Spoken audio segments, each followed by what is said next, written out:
നമസ്കാരം. Ivan and different dream ക്യാസിലേക്ക് എല്ലാവർക്കും ഒരിക്കൽ കൂടി സ്വാഗതം. ഞാൻ നൈജിൽ.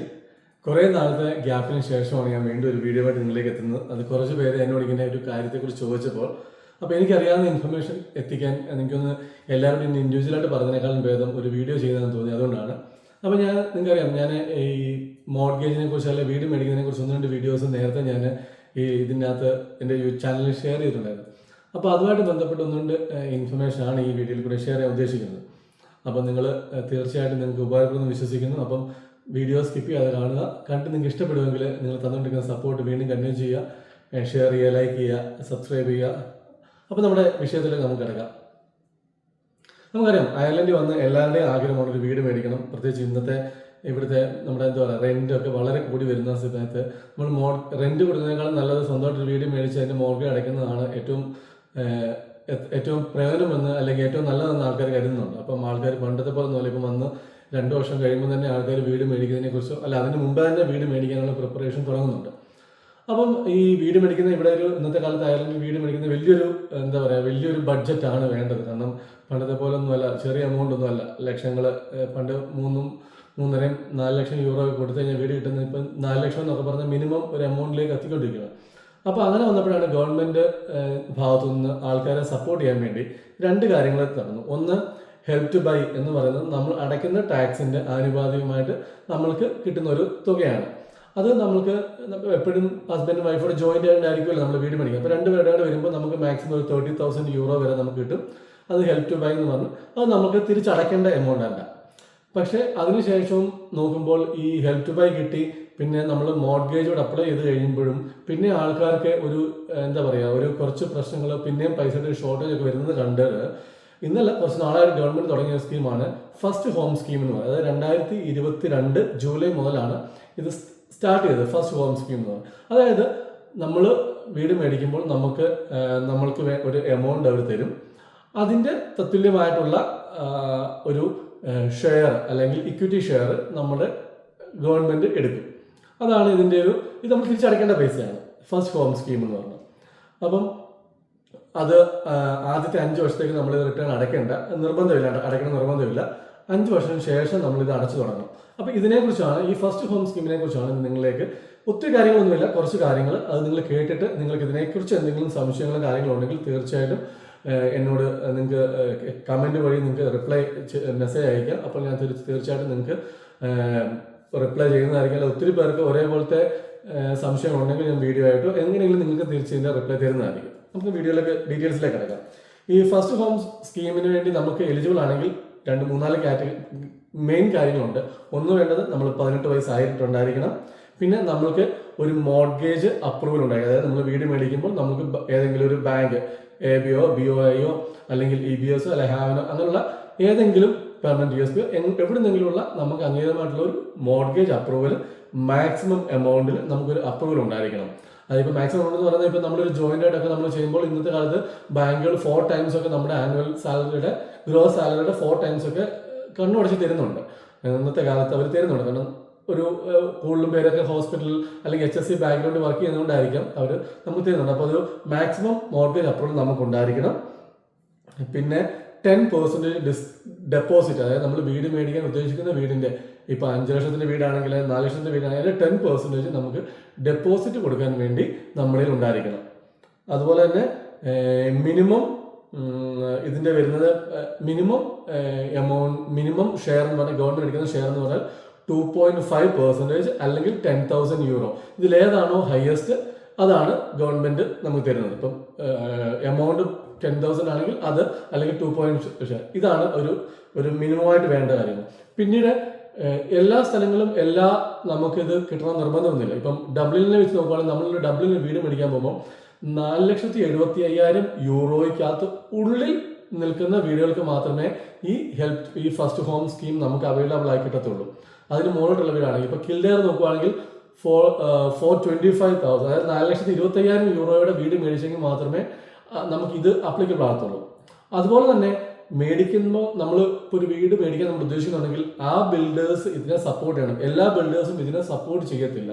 അപ്പോൾ നമ്മൾ വീട് മേടിക്കുന്നതിന് ആദ്യം തന്നെ നമുക്ക് ഇഷ്ടപ്പെട്ടൊരു സ്ഥലവും നമ്മൾ എത്തിക്കഴിയുമ്പോൾ നമ്മൾ ആദ്യം തന്നെ തീരുമാനിക്കണം ചെക്ക് ചെയ്യണം ആ ബിൽഡേഴ്സ് അല്ല നമ്മൾ ബ്രോക്കർ ത്രൂ ആണ് പോകുന്നതെങ്കിൽ ബ്രോക്കറോട് ചെയ്യണം ഞാൻ ഫസ്റ്റ് ഹോം സ്കീം കൂടെ അവൈൽ ചെയ്യാൻ ആഗ്രഹിക്കുന്ന ആളാണ്, അപ്പോൾ ഇതിനെ സപ്പോർട്ട് ചെയ്യുമെന്ന്. അപ്പോൾ അവർ പറയും അല്ലെ സപ്പോർട്ട് ചെയ്യുമ്പോൾ സപ്പോർട്ട് ഇല്ലെന്ന് പറയും.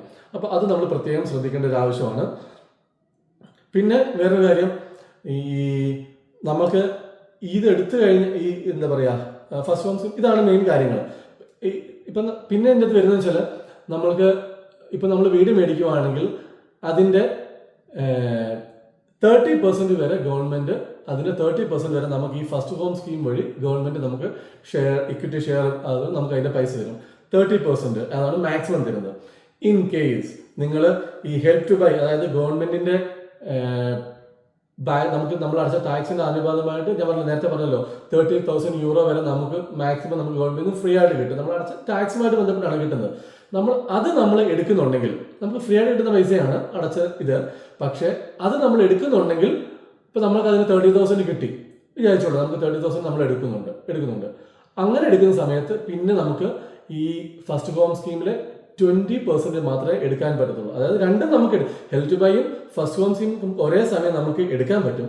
പക്ഷെ first home scheme help to buy നമ്മൾ എടുത്തു കഴിഞ്ഞാൽ അതിനകത്ത് നമ്മൾ പൈസ നമുക്ക് എടുത്തു കഴിഞ്ഞാൽ നമുക്ക് 20% മാത്രമേ കിട്ടത്തുള്ളൂ. അല്ല ഹെൽപ്പ് ടു ബൈ നമ്മൾ ഉപയോഗിക്കുന്നില്ലെങ്കിൽ 30% കിട്ടും. പക്ഷെ എൻ്റെ ഒരു പേഴ്സണൽ പറയുവാണെങ്കിൽ നമുക്കത് ഫ്രീ ആയിട്ട് കിട്ടുന്ന ഒരു പൈസയാണ്. അത് മാക്സിമം നമുക്ക് ഉണ്ടെങ്കിൽ അത് അത്രയും എടുക്കുക. കാരണം നമ്മളൊരു വീട് മേടിച്ച് കഴിയുമ്പോൾ നമുക്കറിയാം എത്ര പൈസകളാണ് നമുക്ക് ഓരോ യൂറോയും വലിയ എമൗണ്ട് ആണ്. കാരണം നമ്മൾ ഉദ്ദേശിക്കുന്ന അപ്പുറമായിട്ടുള്ള പല ചെലവുകളും നമ്മുടെ വീടിന് കിട്ടുന്നുണ്ട്. ചില മിക്കവാറും വീടുകളൊക്കെ സ്ട്രക്ചർ മാത്രമേ കാണത്തുള്ളൂ, അല്ലെങ്കിൽ ഫ്ലോറിംഗ് ഒന്നും കാണത്തില്ല. ഇതൊക്കെ നമ്മൾ ചെയ്യുമ്പോൾ ഇഷ്ടംപോലെ, പിന്നെ അതിനകത്ത് ഇന്റീരിയർ ഫർണിച്ചർ കാര്യങ്ങളൊക്കെ ചെയ്യുമ്പോൾ നമുക്ക് ഇഷ്ടംപോലെ പൈസയാവും. അപ്പം മാക്സിമം മോർഗേജ് എടുക്കുക, നമ്മുടെ ഹെൽപ്പ് ടു പേ എടുക്കുക, അതിനുശേഷം ഫസ്റ്റ് ഹോം സ്കീം നമ്മൾ എടുക്കുക. അപ്പം പക്ഷേ ഫസ്റ്റ് ഹെൽപ്പ് ടു പേ എടുത്തു കഴിഞ്ഞാൽ 20% കിട്ടത്തുള്ളൂ. ഇതാണ് ഇതിൻ്റെ ഒരു ബേസിക് കാര്യങ്ങൾ. പിന്നീട് ഈ എടുക്കുന്ന പൈസ നമ്മളിപ്പോൾ ഒരു എക്സാമ്പിൾ ഒരു റഫ് ഫിഗറേ പറഞ്ഞുള്ളൂ. ഇപ്പോൾ നമ്മളിപ്പോൾ ഒരു 10%, ഇപ്പോൾ 4 ലക്ഷം രൂപയുടെ വീടാണ് എടുത്ത് നമ്മൾ അതിൻ്റെ ഒരു 10% നമ്മൾ എടുത്തു എന്ന് വിചാരിച്ചോളൂ. നമുക്ക് 10% കിട്ടി, അതായത് 40,000 രൂപ നമ്മൾ എടുത്തു. അപ്പോൾ ആ 10% ആണ് ഗവൺമെൻറ് ഇക്വിറ്റി ഷെയർ ആയിട്ട് നമ്മുടെ കയ്യിലുള്ളത്. നമുക്കിത് തിരിച്ചടയ്ക്കണമെങ്കിൽ നമുക്ക് തിരിച്ചടയ്ക്കാം. ഇപ്പോൾ നമ്മളിപ്പോൾ ഒരു 3-4 വർഷം കഴിയുമ്പോൾ നമ്മൾ തിരിച്ചടയ്ക്കണമെന്ന് വെച്ചോ, നമുക്ക് ആദ്യത്തെ 5 വർഷത്തേക്ക് നമ്മൾ ഒരു പൈസ പോലും നമ്മൾ തിരിച്ചടയ്ക്കേണ്ട.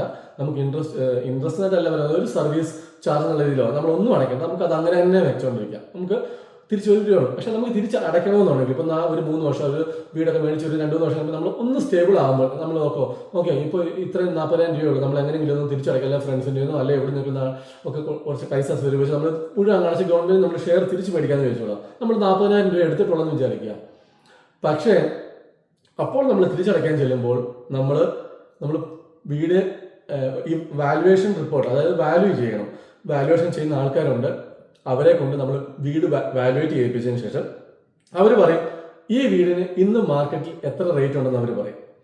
അപ്പോൾ അവർ പറയാം ഈ വീടിന് ഇന്നൊരു മാർക്കറ്റിൽ 4,50,000 ഉണ്ട്, അല്ല 5 ലക്ഷം യൂറോ വിലയുണ്ടെന്ന് പറഞ്ഞു കഴിഞ്ഞാൽ ഗവൺമെന്റിൽ ഇരിക്കുന്ന 10% നമ്മുടെ ഉള്ളത്. ആ 10% 40,000 നമ്മൾ നേരത്തെ എടുത്തത് അത് നേരെ അത് 50,000 നമ്മൾ തിരിച്ചടയ്ക്കേണ്ട എമൗണ്ട് 50,000 യൂറോയാണ് അടയ്ക്കേണ്ടത്. ഷെയർ എമൗണ്ട് അല്ല അവിടെ പ്രധാനം, ഗവൺമെന്റിന്റെ ഷെയർ ആണ്. 10% നമ്മൾ എടുത്തപ്പോൾ ഉണ്ടായിരുന്ന വീടിന്റെ മാർക്കറ്റ് വാല്യൂ നിന്ന് കൂടിയാൽ ആ കൂടുന്ന എമൗണ്ടിന് 10% അടയ്ക്കണം. നേരെ മറിച്ച് ഇൻ കേസ് ഇപ്പം നമ്മൾ 4 ലക്ഷത്തിന് കൊടുത്ത വീട് അപ്പോഴത്തേക്ക് മാർക്കറ്റ് ഇച്ചിരി ഡൾ ആയപ്പോൾ ഡൗൺ ആയപ്പോഴത്തേക്ക് അത് 3.25 ലക്ഷം ആയെങ്കിലോ നമ്മൾ അതിനനുസരിച്ചുള്ള കുറഞ്ഞ എമൗണ്ട് അടച്ചാൽ മതി. ഞാനിത് 1 ടൈം നമ്മൾ അടച്ചിട്ട് നമ്മൾ ഗവൺമെന്റിൽ നിന്ന് ഷെയർ ബാക്കി നമ്മൾ ഷെയർ തിരിച്ചെടുക്കുന്ന കാര്യത്തെ കുറിച്ചാണ് ഈ പറയുന്നത്. മറിച്ച് നമുക്ക് അല്ല നമ്മളിപ്പം 5 വർഷം കഴിയുമ്പോൾ നമ്മളൊന്നും അടയ്ക്കുന്നില്ല, നമുക്ക് പിന്നീട് നമ്മൾ മന്ത്ലി ഈ പേയ്മെന്റിലേക്ക് പോവുകയാണ് നമ്മൾ ഉദ്ദേശിക്കുന്നതെങ്കിൽ ഞാൻ നേരത്തെ പറഞ്ഞ 0 to 5 years നമ്മൾ 1 രൂപയും അടയ്ക്കേണ്ട. 6 to 15 അതായത് 6-ാം വർഷം മുതൽ പിന്നെ കണ്ടിന്യൂസ് 15-ാം വർഷം വരെയുള്ള നമുക്കൊരു ഇതുണ്ടാവും. അതിന് 1.75 ആണ് അതിന്റെ സർവീസ് ചാർജോ ഇൻട്രസ്റ്റ് റേറ്റോ എന്നൊക്കെ നമുക്ക് കണക്കാക്കാം. 1.75 ആണ്. അപ്പം നമ്മൾ എടുത്ത തുകയ്ക്കുള്ള ആദ്യം എടുത്ത തുക അതിനനുസരിച്ചുള്ള എടുത്താൽ മതി.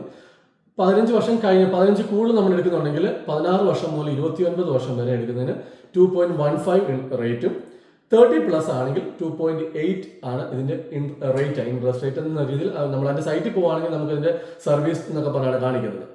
അപ്പം ഇതിനെക്കുറിച്ച് നമുക്ക് ഈ ഫസ്റ്റ് ഹോമിന്റെ ഒരു സ്കീമിനെ കുറിച്ചൊക്കെ അറിയാൻ വേണ്ടി ഞാനൊരു ലിങ്ക് ഉണ്ട്, അത് ലിങ്ക് ഞാൻ ഇതിന്റെ ഡിസ്ക്രിപ്ഷൻ ബോക്സിൽ കൊടുത്തേക്കാം. നിങ്ങൾ ആ ലിങ്കിൽ കയറി കഴിഞ്ഞാൽ തീർച്ചയായും നിങ്ങൾക്ക് ഇതിനെക്കുറിച്ചുള്ള എല്ലാ ഡൗട്ടുകളും കാര്യങ്ങളും എല്ലാം ഈ നേരത്തെ ഞാൻ പറഞ്ഞ പോലെ ഓരോ സ്ഥലങ്ങളിലെയും കൗണ്ടികളിലെയും ഓരോ എത്ര യൂറോ വരെയാണ് ഇതിനകത്ത് മീൻസ് നമുക്കിത് പറ്റുന്നത്. ഇപ്പൊ നേരത്തെ പറഞ്ഞ ഡബിളിലാണ് 475,000. അപ്പോൾ ഓരോ കൗണ്ടികൾക്ക് പോകുമ്പോൾ എത്ര യൂറോയുടെ ആ ക്യാപ്പ് ഉണ്ടെന്നുള്ളത് നമ്മൾ അതിനകത്ത് കയറി നമ്മുടെ ഡീറ്റെയിൽസ് കൊടുത്തു കഴിഞ്ഞാൽ തീർച്ചയായിട്ടും പറയും, ഓക്കെ നിങ്ങളുടെ അക്കൗണ്ടിൽ ഇത്രയും രൂപയാണ് നിങ്ങൾക്ക് കിട്ടാൻ പറ്റും എന്ന് പറയാം. പിന്നെ അതിനെക്കുറിച്ചുള്ള നമ്മുടെ സംശയങ്ങളും കാര്യങ്ങളും ഒക്കെ ഇതിനകത്ത് കിടപ്പുണ്ട്. നമ്മൾ ഓരോന്നും ആ FAQ ക്വസ്റ്റ്യൻസ് ഇച്ചിരി സമയം മുടക്കി ഒന്ന് വായിക്കുവാണെങ്കിൽ നമുക്ക് ഒത്തിരി ഇൻഫർമേറ്റീവ് ആണ്. പിന്നെ എന്താ പറയുക, ഒരു രീതി നോക്കുകയാണെങ്കിൽ നമുക്കൊരു ഹെൽപ്പാണ്. പറയാം, നമുക്ക് ആദ്യത്തെ 5 വർഷം കൊണ്ട് നമുക്ക് തിരിച്ചടയ്ക്കാൻ പറ്റുന്നുണ്ടെങ്കിൽ, പക്ഷെ ഇപ്പോൾ ഓർത്തോളുക, ഈ ഒരു മാർക്കറ്റ് റേറ്റ് അനുസരിച്ച് അപ്പ് ആൻഡ് ഡൗൺ വരാൻ സാധ്യതയുണ്ട്. പക്ഷെ നമുക്കൊരാൾ കടം തന്നു, നമ്മൾ അല്ലെങ്കിൽ ചെറിയൊരു തുക കൊടുത്ത് പുള്ളി തിരിച്ചു കൊടുക്കുന്ന രീതിയിലേ ഉള്ളൂ. പക്ഷെ ഇനീഷ്യലി നോക്കുമ്പോൾ നമ്മൾ വീട് മേടിക്കുമ്പോൾ നമുക്കത് വലിയൊരു സഹായമായിരിക്കും. കാരണം മേടിച്ചിട്ടുള്ള എൻ്റെ കുറേ സുഹൃത്തുക്കളുണ്ട്, അവർക്കൊക്കെ ഇത് വലിയ ഹെൽപ്പാണ്. പക്ഷെ മാക്സിമം നമ്മൾ മോർഗേജ് എടുക്കുക. നമ്മുടെ ഹെൽത്ത് പേ ഉപയോഗിക്കുന്നുണ്ടെങ്കിൽ ഹെൽത്ത് പേ ഉപയോഗിച്ചെങ്കിൽ നമുക്ക് 20% എടുത്തുള്ളൂ. ഹെൽത്ത് പേ ഉപയോഗിക്കുന്നില്ലെങ്കിൽ 30% കിട്ടും.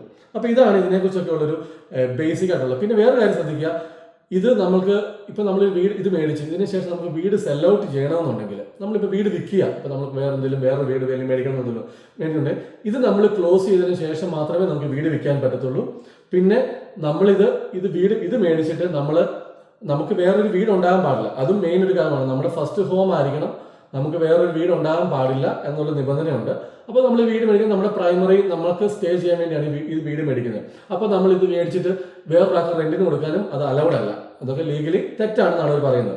അല്ല, നമ്മൾ അവിടെ തന്നെ താമസിക്കും. ഇപ്പം നമ്മളൊരു 3 ബെഡ്റൂമിന്റെ 4 ബെഡ്റൂമിന്റെ വീട് മേടിച്ചു, നമ്മുടെ പ്രൈമറി സ്റ്റേ അതിനകത്ത് തന്നെയാണ്. നമുക്ക് അതിനകത്ത് അത് ഒരു റൂം റെന്റ് ചെയ്യണമെങ്കിൽ നമുക്ക് റെന്റ് ചെയ്യാം, അല്ലാതെ നമുക്ക് ഫുള്ളി വീട് നമുക്ക് റെന്റിന് കൊടുക്കാൻ അനുവാദമില്ല എന്നൊക്കെ ഇതിന്റെ സൈറ്റിൽ കൊടുത്തിരിക്കുന്ന കാര്യങ്ങളാണ്. നമുക്ക് ഇത്രയുമാണ് ഇതിനെക്കുറിച്ച്, ഈ ഫസ്റ്റ് ഹോം സ്കീമിനെ കുറിച്ച് അതിനോടുള്ള ബന്ധപ്പെട്ട കാര്യങ്ങളെക്കുറിച്ച് പറയാം. ഞാൻ ഒത്തിരി പറഞ്ഞ് കൺഫ്യൂസിങ് ആക്കുന്നില്ല, ക്ലിയർ ആണെന്ന് വിശ്വസിക്കുന്നു. അപ്പം നിങ്ങൾ ഇതിന്റെ ലിങ്കിൽ കൊടുത്തിരിക്കുന്ന ഡിസ്ക്രിപ്ഷൻ ബോക്സിൽ കൊടുത്തിരിക്കുന്ന ലിങ്കിൽ നിങ്ങൾ കയറുക, നിങ്ങൾ വായിക്കുക. അപ്പോൾ നിങ്ങൾക്ക് ഏകദേശമൊക്കെ ഒരു ഐഡിയ കിട്ടും. ഇൻ കേസ് നിങ്ങൾക്ക് എന്തെങ്കിലുമൊക്കെ സംശയങ്ങൾ തോന്നുന്നുണ്ടെങ്കിൽ തീർച്ചയായിട്ടും എന്നോട് കമൻറ്റ് വഴി അറിയിക്കുക. ഞാൻ തീർച്ചയായിട്ടും നിങ്ങൾക്ക് റെസ്പോണ്ട് ചെയ്യുന്നതായിരിക്കും. എൻ്റെ ഇൻഫർമേഷൻ അല്ലെങ്കിൽ ഞാൻ ആരെങ്കിലുമൊക്കെ ഇതുമായിട്ട് ബന്ധപ്പെട്ട് വീട് എടുത്തിട്ടുള്ള എൻ്റെ ഫ്രണ്ട്സിൻ്റെ ഞാൻ മേടിച്ചിട്ട് ഞാൻ ക്ലിയർ ഇൻഫോം തരുന്നതായിരിക്കും. അപ്പോൾ നിങ്ങൾക്ക് ഈ ഒരു വീഡിയോ ഇൻഫർമേറ്റീവ് ആണെന്ന് ഞാൻ വിശ്വസിക്കുന്നു. അപ്പോൾ നിങ്ങളുടെ ഫ്രണ്ട്സിലേക്ക് മറ്റുള്ളവർക്ക് ഷെയർ ചെയ്ത് കൊടുക്കുക. അപ്പം അടുത്തൊരു വീഡിയോ വീണ്ടും കാണും വരെയും എല്ലാവർക്കും നന്ദി, നമസ്കാരം, താങ്ക് യു.